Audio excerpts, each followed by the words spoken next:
Hoy vamos a hablar de tres cosas, de tres piezas de Puerto Rico, por decirlo así, que la vemos, las miramos, hablamos de ellas a lo mejor todos los días, pero nunca se explican bien. Y es los suelos que pisamos, la tierra, el clima que nos abraza, el calor, el frío en la Navidad y los recursos que extraemos de Puerto Rico, que extraemos de la tierra. Te prometo que al terminar este video vas a pensar y vas a mirar el color rojo de algunos suelos y tierras en Puerto Rico y de las cuevas del norte y de los sacos de cemento que de otra manera que no va a ser como lo mirabas antes. Así que nada, con esto dicho vamos al video.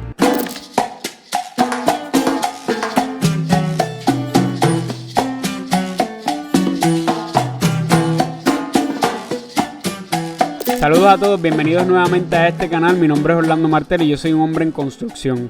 Como les había dicho en videos anteriores sobre este tema, aunque este canal es sobre un hombre en construcción y sobre temas que me ayudan a crecer como hombre, a aprender cómo yo puedo ser un mejor hijo, un mejor hermano, un mejor cuñado, un mejor tío, un mejor futuro esposo, un mejor futuro padre, un mejor ciudadano en general. Una de las maneras en cómo yo puedo aportar a Puerto Rico es educándome a mí mismo como puertorriqueño primero y haciendo este tipo de videos para educarte a ti también si esto es algo que te interesa o te llama la atención. Yo no soy un experto, simplemente voy compartiendo lo que voy aprendiendo. Estos videos se basan en el libro de Historia General de Puerto Rico por Fernando Picó. Si quieres conseguir una copia, 100% hazlo, porque una vez leas el capítulo, vienes a estos videos, creo que va a ser mucho mejor. O si simplemente no tienes tiempo para leer el video, pues puedes ver estos videos y estás adelantado. Así que con esto en mente, vamos a ir al contenido. Primero que todo, ¿por qué en muchas montañas de Puerto Rico ustedes ven la tierra como roja? Y lo ven, hay veces que la gente dice, no, es que eso es barro, ok, pero ¿qué es barro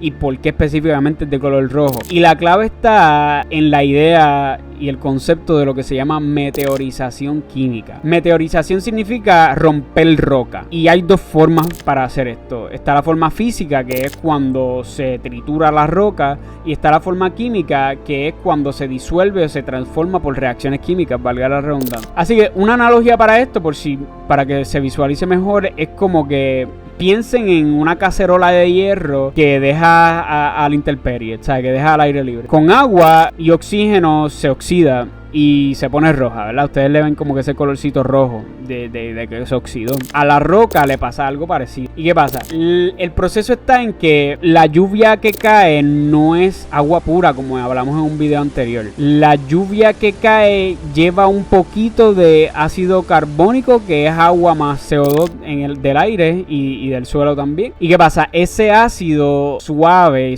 porque no es ácido, pero no es un ácido súper intenso. Ese ácido suave reacciona con minerales que están en la roca y sobre todo todos los que tienen compuestos, es que quiero decirlo de manera que me entiendan, compuestos como los silicatos y los metales, reacciona con esto para dar a cabo esta reacción. Con el calor tropical, con el calor que hay en Puerto Rico y mucha lluvia a través de miles de años, la reacción es tan intensa que literalmente la sílice lava y se concentran dos elementos, hierro y aluminio. El hierro forma óxidos como hematita y goetita. Eso es el color rojo anaranjado que ustedes pueden ver en las rocas oxidadas o en estos diferentes tipos de minerales. Con esto en mente, el aluminio forma hidróxido de algo que se llama gipsita, que da textura de como de arcilla, arcillosa, por decirlo así. El resultado de todo este drama químico del que les estoy hablando se llama muchas veces laterita o suelos ferralíticos, que es cuando tú ves ese color arcilloso rojo. Todo esto puede ser muy fértil si se maneja de manera correcta, porque es un proceso muy natural. Por ejemplo, para los cafetales de sombra en las montañas del centro, esto es directo al grano, lo que necesitan. Si tú has visto áreas concentradas así rojas en la carretera número 10 o en la cordillera central en Puerto Rico, literalmente están mirando a óxidos de hierro al descubierto. ¿Qué pasa? Aquí la idea es que todo este proceso se resume en que vamos de una roca a lluvia ácida, a lavado de sílice, a concentración de hierro y aluminio y finalmente a un color rojo que aparece por reacciones químicas. Así que cuando hablamos de este tema, y yo sé que aquí a lo mejor me estoy yendo un poco técnico, pero estoy tratando de abarcar todos los temas que salen en este tópico, tóxico en este tema en general. A veces la gente pregunta, o los que a lo mejor saben un poco más del tema, como que, pero el aluminio no es tóxico en la Tierra, o sea, es un metal y no estamos acostumbrados a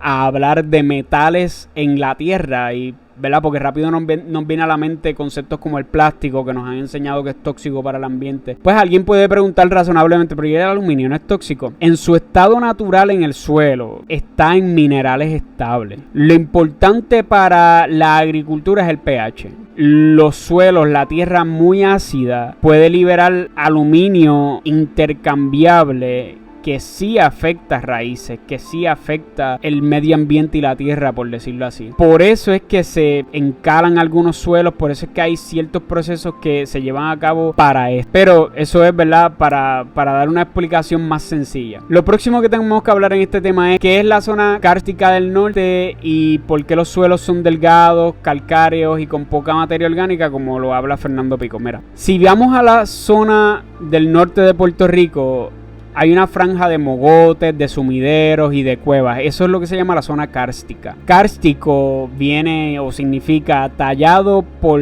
disolución de caliza, que fue lo que hablamos en el video anterior. La caliza, por si no saben específicamente o no recuerdan aquel video, es roca hecha principalmente de carbonato de calcio, que es calcio y CO3. Y esto proviene de sedimentos marinos como conchas, corales, microorganismos que están compactados. Aquí, cuando se habla de la disolución de estos compuestos, se habla de que la lluvia misma, que es ligeramente ácida, entra por las grietas, disuelve la caliza y abre como si fuese, ¿sabes? Las abre. Esto es como si fuese azúcar en el café, que te abre ese sabor de café real que tú sientes cuando te tomas un café bien rico por la mañana. Con millones de años, esta disolución crea cuevas, ríos subterráneos, sumideros, que ese es el famoso karst de la zona kárstica que hablamos en el video anterior. La roca se quita por disolución más rápido de lo que se forma el suelo, y por esto los perfiles de esta zona son delgados, son delgados, como los digo, flaquitos, no sé cómo ponerlo. El punto es que como la roca base es caliza, el suelo hereda calcio, hereda un pH alto, y por eso se llama, Fernando Pico le llama calcáreo. Yo estoy hablando de todos estos temas y tratando de explicarlos porque, ¿verdad?, a lo mejor yo soy muy bruto para entender a Fernando Pico, pero Fernando Pico lo habla en su capítulo como si yo te estuviese leyendo, tú sabes, un post de Instagram. Mira, sí, esto es tal y tal cosa. Y, ¿verdad?, no sé ustedes, déjenme saber qué piensan del libro de Historia General de Puerto Rico por Fernando Pico, pero yo leo ese libro y me siento bruto. El primer capítulo nada más, yo tuve que googlear un montón de palabras como estas que estoy explicando. Y yo las estoy explicando porque yo no las entendí, pero si ustedes las entendían, pues perfecto, están al palo. Pero nada, así cerrando ese paréntesis, continuando. En esta situación de la que he estado hablando, el agua drena muy rápido, se drena muy rápido hacia los huecos, hacia los conductos, y se pierde algo que se llama hojarasca y se acumula menos materia orgánica. El resultado de esto es que tiene suelos claros, delgados, pedregosos, en lomas de mogote y más profundos solamente en depresiones donde se acumulan las tierras finas. O sea, imagínate un queso suizo que si lo riegas con agua, el líquido se va por los huecos. O sea, literalmente los huecos del queso suizo que tiene rotito. Eso es literalmente lo que está pasando aquí. Así se drena la zona kárstica. Esto pues es excelente para las cuevas, pero es difícil para retener suelos gruesos. Áreas como Vega Baja, Manatí, Arecibo muestran este patrón. O sea, tienes mogotes verdes arriba que tú puedes ver, pero depresiones con tierra mucho más profunda abajo. Puerto Rico es pequeño, pero el clima cambia mucho en distancias cortas. Por ejemplo, la Sierra de Luquillo al noreste recibe más de, según Fernando Pico, ¿verdad?, y según la información que está en los centros meteorológicos, la Sierra de Luquillo al noreste recibe más de 4.000 milímetros de lluvia al año, mientras que el suroeste, por ejemplo Guánica, Cabo Rojo, recibe 800 milímetros de agua. ¿Por qué esto es así? Porque los alisios traen nubes del norte, se topan con las montañas, llueve en barlovento, y el aire que desciende del suroeste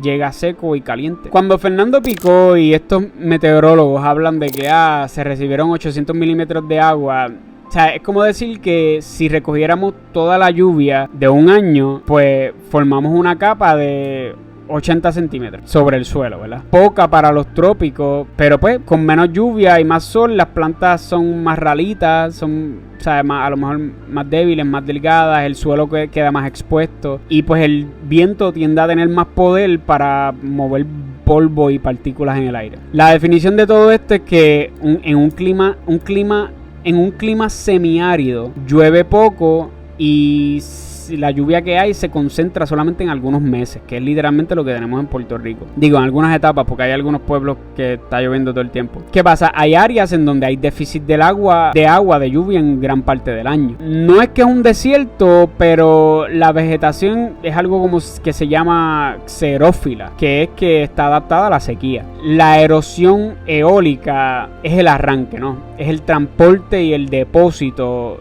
de sedimentos por el viento. Eso es lo que significa el concepto, erosión eólica. En el suroeste, con suelos secos y sueltos, por decirlo así, la tierra suelta, tienen menos cobertura vegetal y las brisas costeras, las brisas de la costa son bastante regulares. El viento puede levantar la tierra fina, el polvo, y eso es lo que Fernando Picó le llama deflación, porque se pueden mover arenas por el mismo viento. Por eso es que en algunas áreas se concentran lo que se llaman dunes en inglés, y superficies limadas, como él les llama. O sea, si se riega y se reforesta, se reduce ese efecto. Si sobrepastoreamos por otro lado, o si se desnuda el suelo, si se está rompiendo mucho la tierra para sembrar, se aumenta este efecto porque entonces hay más tierra para que el viento la mueva. Yo sé que todo esto son conceptos como que si no estás acostumbrado a estudiar esto es confuso para mí hasta leyendo el libro, pero estoy tratando de explicarlo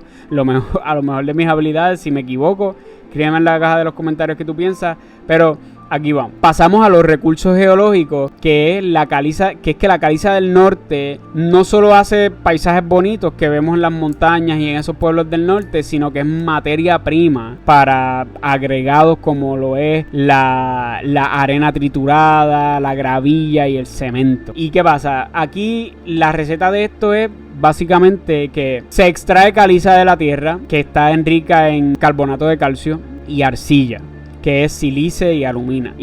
Se muelen, se mezclan y luego se calcinan en un horno a como 1450 grados Celsius. O sea, eso es bien caliente. Durante la calcinación, el carbonato de calcio libera dióxido de carbono, CO2, y se convierte en calóxida, que es calcio y oxígeno. Al reaccionar con sílice, con alúmina, con hierro, se forman minerales llamados clinker, que es como alita y velita, que son materiales en específico. Pueden buscarlo en Google para yo no dar tanto detalle aquí. En el clinker se muele con un poco de yeso y ahí de momento tenemos cemento, lo que le llamamos cemento, ¿no? Ese cemento, pues al mezclarlo con agua, como todo el mundo sabe, se hidrata, se forman geles que se endurecen y entonces empiezan se añaden los agregados para hacer lo que nosotros conocemos como concreto. Todo esto es como hornear pan. O sea, tienes harina, que en este caso sería la calcilla, la arcilla, tienes el horno, que es el clink, tienes la masa que se transforma, que es el clinker, y las rebanadas del pan, en todo caso, es como el cemento. Así que, o sea, el pegamento final ocurre, el cemento como tal, como uno lo conoce en la calle, ocurre cuando uno le echa agua, ¿verdad? Que después se endurece por ese gel que se forma. Por esto decimos que la caliza es la base de la construcción, porque con agregados se forma el cemento. Sin ellos no tenemos carreteras, no tenemos puentes, no tenemos edificios. Todo esto es materia prima que está en Puerto Rico. La parte que más sorprende de toda esta parte del libro de Fernando Picó que habla de este tema es cuando habla de los acuíferos kársticos del norte, que almacenan casi el 60% del agua potable que usamos. ¿Cómo pasa esto? Bueno, la caliza fracturada y disuelta, de la que ya hemos hablado un montón, que crea poros, grietas, tubos naturales, ríos subterráneos. Cuando llueve sobre los mogotes, sobre las llanuras, el agua se infiltra bien rápido por los sumideros, por las fisuras, por estas grietas, y en vez de escurrirse por la superficie, pues se mete por ahí. Bajo tierra, esa agua se almacena en los poros y en los conductos que hay en la misma caliza, Y eso es lo que Fernando Pico le llama un acuífero. Como el sistema es extenso, como esto es bien grande en el área norte, el bombeo se puede distribuir en pozos y estos pozos se convierten en reservas estratégicas para acueductos. Esto es como que imagínense una esponja natural que hay en la tierra, una esponja llena de túneles. Cuando se mojan, guardan mucha agua y después la puedes exprimir y sacarle agua, bombear el agua para donde sea que tú la necesites. Eso es literalmente lo que está pasando aquí, lo que tenemos en Puerto Rico. La ventaja es que hay mucha agua. El riesgo es que como el agua entra rápido, también puede arrastrar contaminantes si no cuidamos la tierra, si no cuidamos el cielo, si estamos echando en la tierra químicos y aceites que no van ahí, como nos han dicho desde siempre. Y por eso es que la zona kárstica, el karst, necesita protección, necesita menos vertederos, necesita mejores sistemas sépticos, control de carretera. Cuando estamos literalmente ensuciando la tierra, estamos ensuciando el agua que nosotros usamos también. Todo lo que hemos hablado hasta ahora se resume en que tenemos montañas rojas por meteorización química, hierro y aluminio concretados en un solo lugar. Tenemos la zona norte kárstica o la zona kárstica del norte, que son suelos delgados, tenemos cuevas. Tenemos el área suroeste que es semiárida, donde el viento levanta la tierra y se forman estructuras binaturales. Y tenemos una economía que literalmente depende de una materia prima que tenemos en Puerto Rico que se llama la caliza. Eso se usa para el cemento, para el concreto. Y tenemos sistemas acuíferos que nos dan agua todos los días. Todo esto son frases que nosotros usamos a lo mejor muchas veces o las escuchamos muchas veces, que tenemos en Puerto Rico y que muchas veces no sabemos ni cómo explicarlo. Así que yo sé que esto fue un video confuso, complejo, traté de dar lo mejor de mí para explicarlo. Aquí la conclusión es que nosotros tenemos mucho en Puerto Rico de lo que no sabemos y tenemos que empezar por aquí, educándonos en lo que sí tenemos y no concentrarnos en lo que no tenemos, sino en lo que sí, y aprovecharlo. Espero que esto te haya sido un poquito de valor. Si te gustó, dale like a este video, suscríbete a este canal para que me ayudes a seguir creciendo. Mándaselo a alguien que tú crees que le guste o que le llame la atención o que le sea un poquito de valor. Y nada, como siempre te digo, Dios te bendiga mucho. Nos vemos la próxima.